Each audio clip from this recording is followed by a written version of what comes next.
Salut Aurore, tu vas bien? Salut Lucie, ça va bien et toi? Ouais, super. Merci pour ton temps aujourd'hui pour témoigner de l'accompagnement que nous avons fait ensemble. Je vais te proposer de te présenter en quelques minutes et nous dire exactement ce que tu fais. D'accord. Alors moi c'est Aurore d'Angleterre, je suis praticienne Reiki et j'aime appeler ça magicienne du mieux-être parce que j'accompagne les personnes qui souhaitent arrêter de subir leur vie, reprendre leur pouvoir intérieur, à remettre des paillettes dans leur vie, remettre de la joie, qu'elles se sentent de nouveau alignées et bien dans leur basket. Et moi, ma manière de travailler, en fait, c'est de proposer des accompagnements hybrides et 100% personnalisés. Donc, en fait, je compose des accompagnements transformatifs et sur mesure qui interviennent vraiment sur toutes les dimensions de l'être pour prendre voilà, tout ce qui peut bloquer, nettoyer tout ça et refondre ce qui est nécessaire. Et donc, mes outils sont essentiellement énergétiques et j'y ajoute des outils de coaching, développement personnel et de connaissance de soi. Génial, hyper complet, hein. Et Ouais. qu'est-ce qui t'a donné envie de travailler ton personal branding? Alors en fait, j'ai voulu travailler mon personal branding pour me démarquer par ma personnalité, parce qu'en fait, on est très nombreux à être notamment énergéticien ou coach. Et donc, je voulais faire ressortir finalement ma personnalité pour attirer les bons clients à moi, les personnes que je pourrais aider le mieux, peut-être par rapport aux outils sur lesquels je me suis formée et également en fait sur tout le passif que je peux avoir qui m'a emmené à aujourd'hui faire ce métier-là.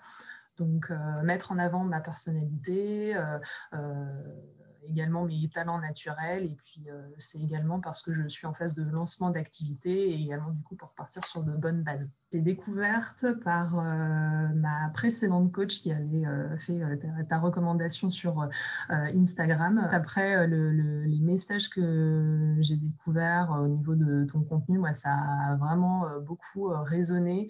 Je trouvais le discours juste, impactant et aussi sans détour. Donc, ça me faisait assez peur. Mais en même temps, j'aime beaucoup relever des challenges et j'avais le sentiment vraiment intérieur que voilà, c'était certainement challengeant, mais que ça allait m'amener là où je voulais aller, donc me dépasser, mettre en avant ce qu'il fallait pour avoir moi-même un discours juste, aligné. Donc, avoir quelque part la même confiance et l'assurance en mon discours et à l'impact des programmes que je peux proposer, savoir communiquer et avoir cette même assurance. Et certainement aussi parce que tu en parles évidemment, tu as un profil hybride aussi au niveau de tes accompagnements et je pense que ça m'a parlé puisque quelque part c'est aussi ce qui m'est cher de mixer les outils pour arriver au meilleur résultat. C'était aussi dans une démarche de m'aider à sortir du syndrome de l'imposteur et du doute, surtout quand on démarre une activité. Voilà, il y a toujours, enfin souvent malheureusement, ce problème de légitimité. Est-ce qu'on va être assez bon, etc. Et donc, finalement, c'est gagner en assurance en prenant conscience finalement de la qualité du service qu'on propose. Donc, à la fois les outils qu'on propose et finalement tout ce qui va être soft skills et notre manière d'être naturelle également. C'était me permettre de faire éclore concrètement ce projet et de savoir en parler de manière juste dès les premiers clients. Ça m'a permis d'identifier, comme je disais juste avant, finalement tout ce qui était mes forces, mes talents naturels et finalement le mettre en avant dans ma communication. Donc, ne pas me cacher derrière les outils sur lesquels je suis formée professionnellement, mais finalement mettre peut-être plus en avant encore ma personnalité et ma manière d'être, qui finalement est, selon moi, la chose qui va être décisionnaire pour le client qui va venir nous voir, en fait, au-delà des outils sur lesquels on est formé, au-delà du diplôme, au-delà du tarif, à tous ces éléments de comparaison, on a à peu près les mêmes diplômes, les mêmes outils, le même tarif, mais en fait, la prise de décision, elle va se faire en fonction du feeling et de la personnalité de la personne. Donc, d'où l'intérêt en fait de savoir le mettre en avant, vu que ce sera l'élément au final qui fera déclic. Ça va apporter beaucoup de clarté dans le sens où en fait, on n'est pas toujours très bon juge de soi à soi, même quand on est dans des métiers pourtant d'accompagnement. Et donc, en fait, c'était vraiment super en fait, de bosser ensemble dans le sens où ça m'a présenté aussi le miroir de qu'est-ce que je peux concrètement mettre en avant. On a été creusé ensemble aussi finalement mes ressources innées, et donc finalement de conscientiser, qui amène de la clarté sur j'avais fait ce projet et tout ce processus de reconversion, mais finalement on a été mettre de la conscience et de la clarté sur finalement les raisons intrinsèques pour lesquelles en fait j'avais fait ce changement, donc clarifier en fait le pourquoi du comment, et donc de le mettre en avant et de communiquer de manière juste à ce sujet et parler avec le cœur en fait finalement à nos clients et nos prospects. Donc, tu pourrais dire qu'il y a un avant et un après programme, hein. Ouais. Une vraie transformation. Ouais, parce que moi, ça me permet aussi de mettre en avant finalement le vrai programme de cœur que je souhaite mettre en avant, qui est un accompagnement 100% personnalisé, où je vais mixer plusieurs outils en fonction de la problématique spécifique de mon client. Et c'est vrai qu'avant accompagnement, parce que j'étais encore dans le doute et au tout début de ce lancement d'activité, je ne faisais qu'une infime partie finalement de ce que je savais faire, qui était juste la partie énergétique. Parce que rabattais derrière la qualité de l'outil que j'utilise et pas finalement ma capacité à mixer plusieurs outils pour avoir le meilleur résultat possible pour mon client. Ce que j'ai beaucoup apprécié chez toi, c'est justement cette multi-casquette, donc à la fois d'accompagnante avec toute cette partie développement personnel et coaching, toute la partie créative, direction artistique, et également la partie marketing communicante. Donc ça, moi, j'ai beaucoup apprécié finalement le combo de tout ça, parce que ça fait très écho finalement à mon profil aussi, à ma manière, le côté ta justesse d'analyse, ta précision aussi dans ce que tu vas identifier de manière très fine, très subtile, identifier la problématique source, que j'ai vraiment apprécié de bout en bout dans l'accompagnement et dans tous les échanges qu'on a pu avoir. Donc vraiment ça j'ai trouvé ça hyper bien et très appréciable. Le côté, comme je disais tout à l'heure, aussi sans détour, mais avec bienveillance, dire les choses. Donc ça, c'était top également.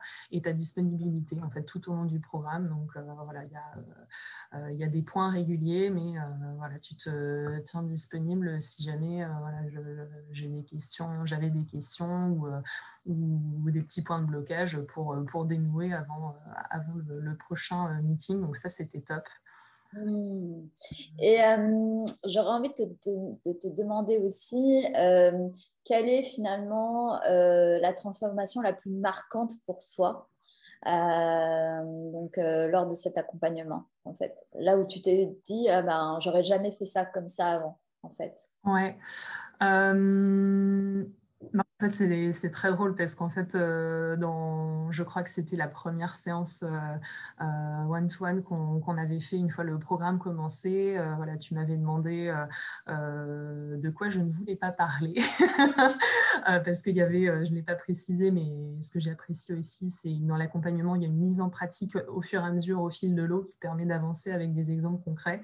Et il y a notamment, tout au long du programme, on fait des posts aussi sans attendre l'issue du programme pour communiquer sur l'activité. Et tu m'avais posé la question de quoi tu veux pas parler. Et donc, j'avais donné 2 sujets. Et puis, en fait, au final, avant même la fin de l'accompagnement, j'en ai fait des posts. Et ça s'est très bien passé. Au final, j'ai eu de très bons retours. Et finalement, ce qui peut nous faire peur, il y a quelque chose de très juste derrière. Et puis, il ne faut pas oublier que ça va être dit avec nos mots, à notre manière. Et du coup, ça sera forcément juste. Donc, c'est la chose que je retiens en particulier. Super, ok. Donc aujourd'hui, tu peux dire que le personal branding t'a aidé à aussi développer ton activité, à avoir plus de demandes de prospects, de clients. Oui, moi clairement ça m'a aidé à développer mon audience et l'intérêt que je peux avoir de la part des personnes qui me suivent sur les réseaux sociaux. Donc plus d'interaction aussi. Clairement on est sorti de la communication que je pouvais avoir avant, qui était le suivi de ma reconversion professionnelle sans finalement lien concret ou déclenchement en fait, de contact avec des clients pour proposer mes services. Donc vraiment, moi, ça m'a permis voilà, j'augmente petit à petit cette audience sur mes réseaux sociaux pour parler de mon activité. J'échange déjà avec des clients pour ces offres donc, plus complètes et premium que je souhaitais mettre en place et du coup qui se concrétisent aujourd'hui. Alors après, la petite précision aussi que je dois faire, c'est que pour l'instant, je suis vraiment encore en train de lancer cette activité et de me détacher de mon activité salariée. Du coup, je ne peux pas être encore en pleine puissance, mais clairement, voilà, là, j'ai tous les outils pour communiquer dès que je le pourrai, pour communiquer sur toutes les plateformes que je Pour souhaite. nourrir ta communication, quoi. Exactement. Super, génial. Et finalement, tu recommandes cet accompagnement à qui exactement? Parce qu'il n'est pas pour tout le monde. Oui, concrètement, il n'est pas pour tout le monde. Faut être prêt à se dépasser et concrétiser ses ambitions, ses envies. Faut avoir également conscience que c'est un investissement personnel dans le sens où pour que le coaching cet accompagnement, il soit mené à bien, il faut se dégager du temps pour que ça se fasse dans de bonnes conditions. Donc, avoir en tête qu'il y a ces accompagnements en échange voilà, régulièrement, mais qu'il y a des exercices entre deux et il faut avoir en tête qu'il faut avoir quand même une certaine disponibilité pour se donner les moyens que ça marche et que ça avance. Moi, j'avoue que ça a été un petit challenge aussi personnellement parce que voilà, je suis en lancement d'activité et j'ai au moment de l'accompagnement qu'on a fait ensemble, j'étais à temps plein sur mon travail salarié, donc c'était pas de tout repos, mais voilà. C'est courageux, comme quoi tu vois, c'est faisable. C'est faisable, mais il faut avoir en tête que faut s'investir dans cet accompagnement-là d'un point de vue aussi temps, énergie, parce que voilà, c'est un investissement, mais autant se donner les moyens financiers, mais se donner les moyens du coup de le concrétiser au mieux. Donc être prêt à entendre ces vérités aussi, les points de blocage qu'on peut avoir. Voilà, mais dans le but de se dépasser et de se donner les moyens de devenir autonome et d'avoir une communication super claire, super fluide sur son activité et de clarifier de nous à nous finalement quelle est notre valeur ajoutée dans les services qu'on propose. Super, ok. Merci beaucoup Aurore, hein. C'était génial. Merci beaucoup de ton retour. Et je te souhaite bonne chance dans ton accompagnement aussi, dans tes services. Donc, n'hésitez pas à aller voir son profil, Aurore Mad. Ouais. En commentaire. Voilà. Je te remercie Aurore. À bientôt. Merci beaucoup Lucie. À bientôt.